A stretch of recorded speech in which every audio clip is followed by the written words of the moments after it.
Hey guys, what's up? Gamer Joe Coffee here. Today I am back with another video. This one was requested by one of you guys in the comments. This is a top 10 ways to make money early on in Palia. There are a lot of min-max ways to make money in Palia. There are a lot of ways to be a Palia millionaire, and I've released videos on that topic, but this is covering more ways to make money early on in Palia for new people who maybe don't have access to the glowworm farms, stuff like that, and their focus is more on the direct farming and hunting and stuff. So that's kind of what I'm going to cover in this video, is a lot of early methods that you might have for making money in Palia before you have access to a lot of the in-depth high-level skill stuff. So on the other side of this, we're going to cover those top 10 methods.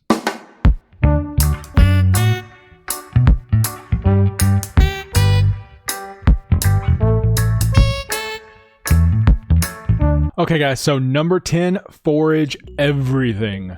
Mushrooms, lilies, sweet leaves, bright shrooms, it's all worth money.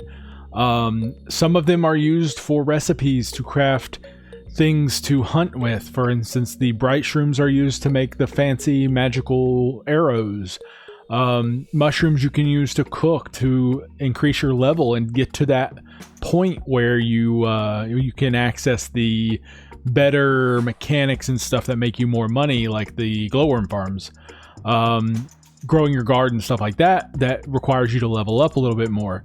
But when you pick all the mushrooms and the lilies and stuff like that, you're going to need that stuff to fuel your other skills, or they are just worth a decent amount of gold themselves. And it doesn't hurt to turn them into Zeki or cook them into food and sell them into Zeki. Just there's a lot of good stuff you can do with foraging. Foraging is also everywhere. If you are up in the Mirror Pond area, there's a bunch of spice sprouts. If you go over to Bahari Bay, you can get your hands on a ton of heat root or occasional Dari cloves or heart drop lilies, sweet leaf, briar daisies. It's all there. All that stuff is there. So if you're just looking to make a little bit of money and you're early on, you don't have a lot of tools or a lot of advanced skills or a lot of access to some of the further abilities and stuff, foraging is just it's an easy go-to. It's an easy go-to to just go run around, pick up a bunch of stuff, turn around and sell it to Zeki and use that to maybe grow your investment into your property. You can save a lot of that stuff for later as well. It'll increase your personal wealth and your storage.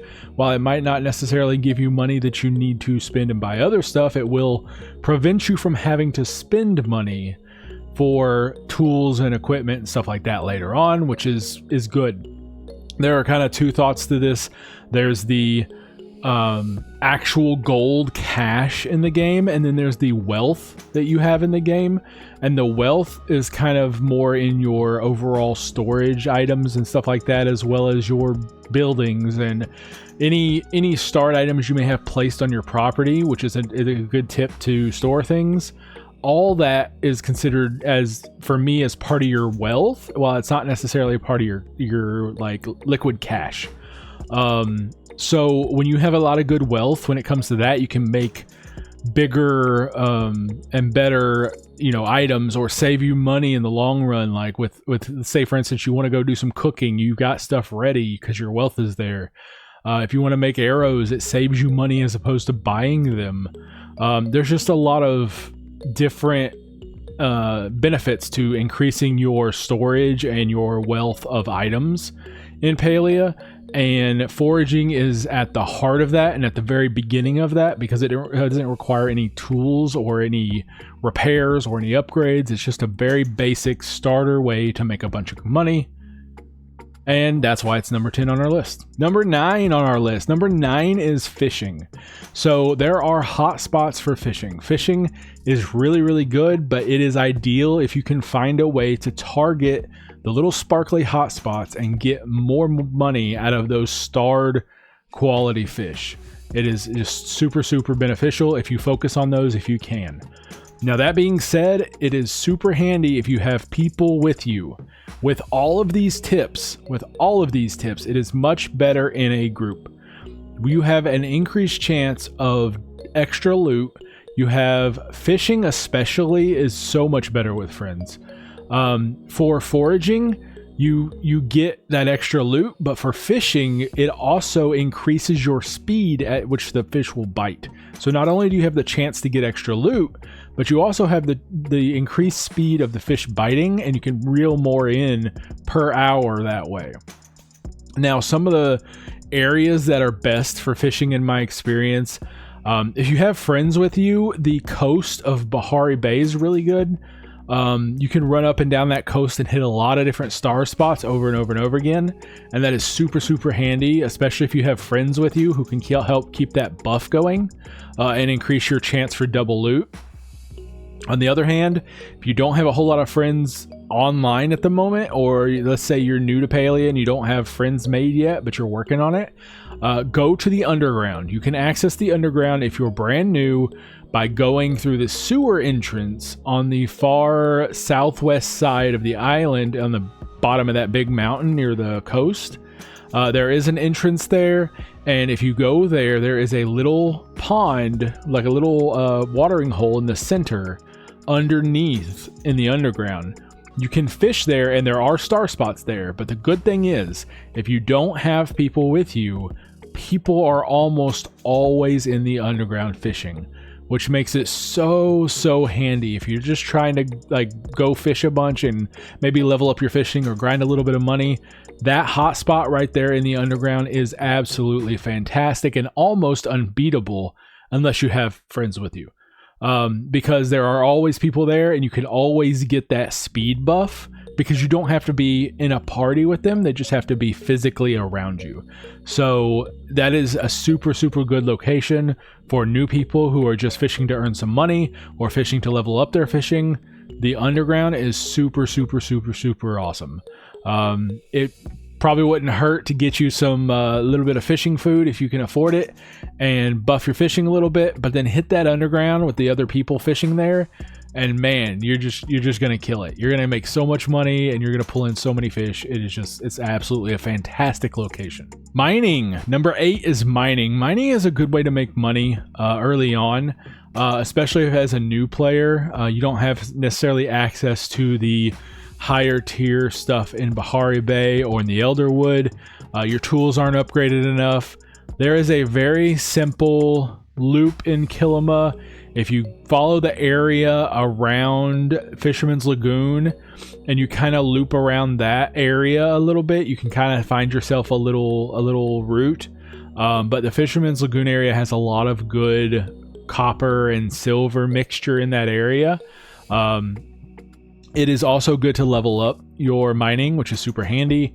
I recommend running that loop. I would focus, if you're looking at leveling up, it's more optimal to focus on the large nodes than it is the smaller ones, because they take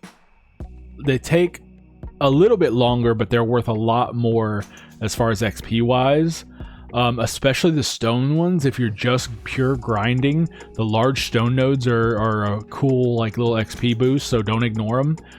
If you're looking for money though, the copper nodes, the silver nodes, those are very good for getting the extra gems and stuff, which make you a ton of money. So that is a really good route that you can follow there around that Fisherman's Lagoon area and get you a lot of copper, a lot of silver, and hopefully a lot of those extra gems that make you a little bit of extra cash. Pro tip, if you get a lot of those gems and you don't want the cash right away, you can store them physically on your property if they are starred. And that is kind of, to me, like a little bank. You can keep that money aside. If you need it, you can sell it, but you don't have to sell it because there is a money cap in Palia and you don't want to hit it. You will lose money if you do hit it and go over. So I do recommend, if you start to get too much money and you start to want to continue to build your wealth, but you don't want to necessarily have it as physical cash, you can store some of those gems physically on your plot. And then if you need them later, they're always there. You can pick them up and sell them. I have a plot designated just for that, and it's super, super handy. Number seven is good bug catching. Bug catching is really, really good way of making money. If you don't have access to the lures right away, you can use your basic starter smoke bombs for any bug in the game. It is easier to catch bigger bugs if you have better smoke bombs, but honestly, these days, I don't bother straying away from the normal smoke bombs, and I use them for everything. Takes a few seconds longer because you might have to try to catch them a couple times before they actually catch, but it's so much cheaper for me. So I recommend that you maybe set yourself a loop around Kilima, try to find some of the more rare spawn locations, or like I do, I like to focus on ones that specifically drop plushies, especially if I'm working on my weekly achievements and I'm looking for those 30 bugs or the uncommon bugs or the catch bugs with friends. I like to focus on the ones that drop plushies, like the ladybugs, the lightning bugs, the snails, all that kind of stuff has a chance to drop plushies, and it's super awesome. So I do kind of double up that way. But if you can find somebody who has a lure and is willing to share with you, it is awesome. Bug lures are a great way to make money, and especially in a party where you get double loot, or with a bunch of other people around catching. As long as you're throwing bags and hitting stuff, that party buff is super, super cool, and you can loot everything that they've caught, so it is super helpful. Okay, so the next tip we're covering, number 6, is early farming. Your early farming stages are going to be a little hard because you're going to need to do a lot of watering and a lot of weed pulling. But when you can get access to tomatoes and potatoes, those are an easy early way to gain a kind of a cheesy, easy way to garden. Tomatoes and potatoes, they both have the ability to keep your garden watered without you having to interact with it. So what you can do is just fill your garden full of potatoes and tomatoes and stagger them. So you have potato, tomato, potato, tomato, potato, tomato. Go that route, and then the same way down. So don't put 2 potatoes next to each other. Don't put 2 tomatoes next to each other, but, kind of do it like a chessboard. If you do that, they will keep each other watered. Because tomatoes can't water tomatoes and potatoes can't water potatoes, but they can water each other. So it's super, super handy. The best, to me, that's basically your best option.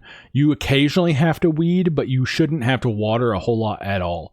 And it is a super easy way to get a lot of easy money in the beginning when you're leveling up your gardening and you don't have access to the full gamut of, I'm going to make this weird combination of crops to get the lazy method or whatever, like I do, Early on, tomatoes and potatoes are a really cool, just crossbred combination that you can just put all over your entire garden and not have to worry about watering. Super, super cool, nice and easy. Okay, so the next one is cooking. So cooking is a super, super, super handy way to make money early on, but it does require friends to be optimal. Cooking is nice because you can increase your sell price for your items that you've been gathering, you've been foraging, you've been fishing, and there are some really cool ways to make money. Now, that being said, fishing or cooking is especially optimal if you cook with friends. If you go to the Palia group finder website, there are groups that will do cooking parties with like fish, like the rare fish, or the celebration cakes, or the burgers. If you do those can be amazing. Now, they do take time. You do have to schedule it ahead of time. You do have to sign up for it, and you do have to be available during a certain window of time to be able to participate. But even at a super low level, level 1, you can jump into a cooking party, join one of the abilities that you can, afford the items for. Some of them are free, depending on which one you pick. If you're just baking buns for the burger, somebody else is making the dough, you're just cooking it. That's super free. You don't have to have items or nothing. But if you can't afford some items and you can jump in on mixing the dough, then that works too. But with cooking parties, the cool thing is everybody pitches in their own ingredients for their own step, but everyone in the party gets 3 of the cooked item as a reward. So it is super, super efficient. Your costs for each recipe go down drastically, and you can make a bunch of them fairly quickly because everybody's pitching in on their own step. So I do highly recommend cooking parties. It is a super easy way to level your cooking. It does take some investment, and you might want to have some Netflix on the other screen or some YouTube on the other screen, because it can be kind of repetitive and boring. But it is a super easy way to grind out a bunch of cooking levels and a bunch of money early on. As long as you can get yourself in a group, you don't have to worry about you don't even have to be friends with them or none of that. You can just join one of these groups and boom, jump on. Nice and easy. Do your little step every so often, and you get just a ton of money in cooked food. I would be careful when you do this. If you're doing celebration cakes and you are early on, you're not going to be able to eat them. Pay attention to how much focus they give you. Do not eat those, because you probably don't have enough focus bar to be able to fully consume and make full use of the celebration cake. Those are purely profit for early level players. So I would turn around, sell them to Zeki, sell them in your sell box, whatever you got to do. Do not eat them unless you do have enough focus to be able to handle the full benefit of the food. Otherwise, it's just a waste of money. Once I got my leveling up to my focus bar up to 1,000, I started eating the non-starred cakes. It was a quick boost, boom, from 0 to 800 and something, just with one bite. Super easy. But if you're not high enough to make you full use of the food, make sure you sell those. That is super, super good money. As well as I mentioned before, you can put the cakes or the burgers or the fish, whatever, sushi or whatever you're making, you can put those physically on your plot as like a bank. And if you need that money later, come pull them off and sell them. So if you want to keep going and keep making a bunch of money through cooking that way and store it for later, if your money's getting too high, you can easily just put it on your property and come back to it later, pick it up, sell it. There you go. There's a little extra cash just hanging out on your property for you. Nice and easy. Number four is one that I've been doing recently. It's an easy early game gold grind. It isn't super, you can make some good money on it, but it isn't crazy like some of the other methods. That is shells and coral at Bahari Bay. Shells, coral, and oysters in the Bahari Bay Coast. Running up and down that coast and just harvesting as much as you can is super easy early gold game grind. This kind of fits into the foraging category, but it is kind of different because it's a specific forage that I'm targeting and not just a generic idea. The reason I've been doing this recently is because one of the pebbles for Einar that he's collecting is in the oysters on the Bahari Bay Coast, and I still have yet to see that little stone. That little pebble has been evading me forever, and it's the only one I need left for the accomplishment and for the achievement and to get the fancy little stone decoration from Einar as a reward. So I've been working on this one recently just to try to get that pebble, but it is that rarity is not good. It is killing me. But this is a good way to make money though. There's coral, there's shells, and there's also oysters up and down that coast, and you can just run up and down that coast and just hit your F button or whatever button on your controller and just run up and down that coast and spam collect everything you see. Nice and easy. There's even some dragonbeard peat usually floating around there, so if you see that too, I wouldn't hesitate to pick it up. That makes you a little bit of money, might be good for some recipes or whatever. So that's a very good route that you can run up and down the coast. Number 3, early game quests. Early game quests are a good way to make money. It's not the most optimal way to make money, but as you're working on your early game quests, a lot of them do reward you some gold. They do reward you some items that you might be able to turn around and sell. I like doing these anyway, so that was kind of my first focus with the game, and so that's kind of a way I got a lot of my early money. And it's a nice way to get money and follow the story before you settle onto the full grind. So do focus on your early game quests. Do focus on getting your rewards from your quests. And maybe if you get some food rewards or stuff like that, you can turn around and sell it instead of eating it unless you need it for focus. You can turn around and sell it, make a little bit of money. There you go. It's not a great way to make money early on, but it is a way to make money early on. Number two, I have just star quality items in general. So if you don't need star quality items for cooking star foods or star fish for putting them on your property physically for storage, or star bugs for storing them, they are worth a lot more gold as a star than they are normally.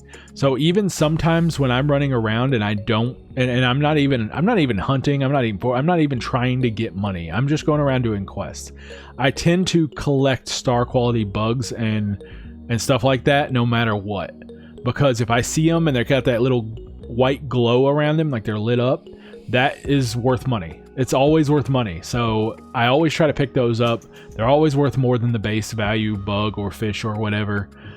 So do try to focus on getting star quality items when you can. It's just worth more in the long run to have star quality items to sell or to use into cooking recipes, or to put on your property as fish or bug decorations, or just storage for your bank for later, or cook fish stew with the fish, or sushi with star quality fish. The rarer the fish, the better value, but also if it's starred, it has an automatic boost increase on that value. So try to focus on collecting starred stuff when you see it. It's automatically worth more, and it's rarer, so you're going to want to have those when you need them. So it's definitely an easy way to make money. The last one I have, number 1, is flow trees. So flow trees are really, really good, especially at night in Bahari Bay when the big flow tree grove pops up. It's an easy way to get over there and get a bunch of flow wood all at the same time. Flow trees also have ways to drop the gems and stuff, or not the gems, but the amber and stuff. So you might get some of those occasionally, but flow tree wood is an easy way to get a bunch of money. You can turn around and turn it into planks and sell it if you get too much of it. Also, it is a really good thing to do for multiplayer. So I've done cooking parties before where at the end of the party, they do a big flow tree plot. And what it is that you go over and they've got all these flow trees on their property that it just is insane. Your storage cannot contain it. So generally you have to make use of the overflow system with your inventory. And what you do is you fill your inventory full of the normal wood, like heartwood, if it's heartwood trees or whatever. And then when you go chop it, the flow tree wood goes into your overflow, which then eventually overflows into your storage. Even if your storage is maxed out and you overflow that way, it will continue to go back home and it will overflow your home storage. Sure, eventually you'll have to go back later and clean it out, but you can take a lot of that excess wood and turn around and sell it and make a ton of money. I made a ton of money at one of these events because what they were doing is they had, I think it was 250 trees, and it was a group of us just chopping it down. And if you're in a party, you have a chance at double loot, so it makes it even more valuable. So go to a flow tree party, bring friends in your party so you have that chance for that double loot.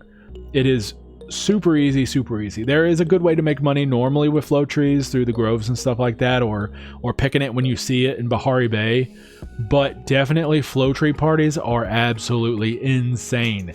Insane. You're going to have more heartwood than you know what to do with. You're going to have more flow wood than you're going to know what to do with. You're going to end up having to sell all of it or most of it and get a ton of cash income.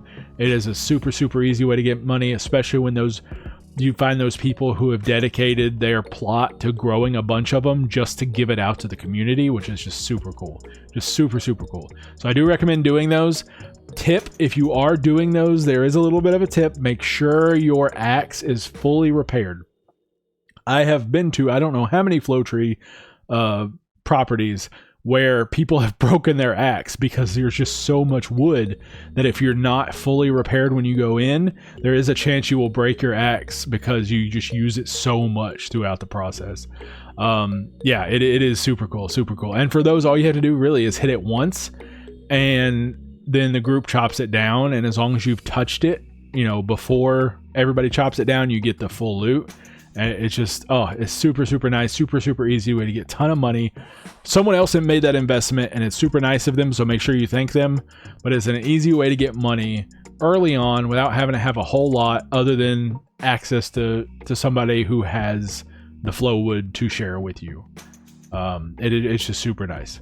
So that's it, guys. Those are my not necessarily my top 10, but those are 10 ways that I see to make money in Palia as an early player.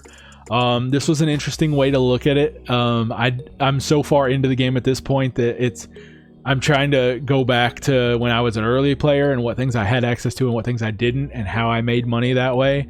It was a nice little challenge for me to kind of look back at when I first started in, I believe it was March. So, you know, not that 9 months ago. But yeah, so if you have any more questions or you have any more ideas or things you want me to cover, let me know down in the comments below. I do greatly appreciate everyone who comments down there and who communicates with me. We've had a lot of good conversations, a lot of good topics we talked about down there and talking about, you know, different things upcoming, and it's just been super helpful. As well as the people in my Discord who occasionally give me ideas, even if they're not aware they are or not. Thank you guys greatly. I appreciate it. I hope you guys have an amazing day and an even better cup of coffee. Alright everyone, that's it for today's video. Thank you so much for hanging out. I hope you had as much fun watching it as I did making it. Don't forget to hit that like button, subscribe if you haven't already, and ring that bell so you don't miss the next adventure.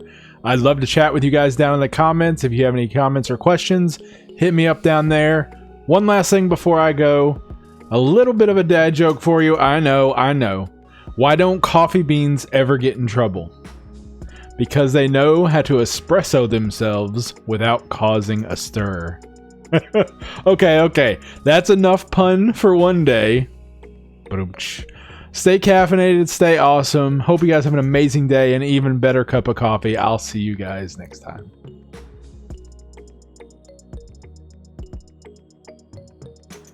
Thank you to all my YouTube members for your amazing support. It truly means the world and helps us keep this channel going.